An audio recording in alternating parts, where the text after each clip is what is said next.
After nearly 1 month of war, the U.S., Israel, and Iran are still trading air and drone strikes. And now President Trump says they're also trading potential peace plans.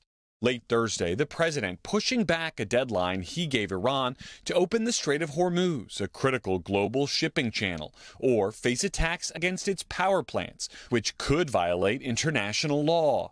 The reason they want to make a deal is they have been just beat to President Trump says as a show of goodwill, Iran allowed 10 oil tankers to pass through the strait. But Iran calling that, quote, lies and saying the strait is closed. Iran has also disputed that any talks are underway. This morning, accusing the U.S. of sabotaging previous negotiations. This war of aggression is blatantly unjustified and brutal.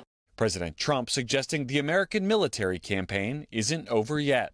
In fact, we have other targets we want to hit before we leave.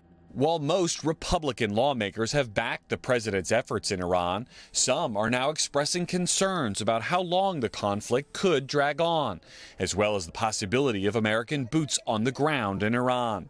President Trump is said to be considering sending U.S. forces into Iran, with thousands of Marines and paratroopers already ordered to the region. I think the patience will end when we start putting troops on the ground. While the uncertainty in the Middle East is causing oil and gas prices to fluctuate wildly, President Trump asked if he would consider offsetting fuel costs by temporarily slashing the 18-cent federal gas tax. It's something we have in our pocket if we think it's necessary. The president also spoke briefly on another aspect of this conflict, which may have a long-term impact on those oil and gas prices. He was asked by a reporter if he intended to take control of Iran's oil. The president responded, quote, I wouldn't talk about it, but it's an option.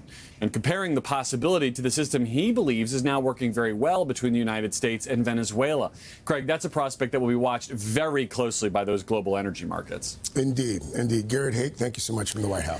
Hey, thanks for watching. And don't forget, you can catch the Today Show every morning on NBC or take Today when you're on the go. Just follow the Today podcast on Apple Podcasts, Spotify, or wherever you listen.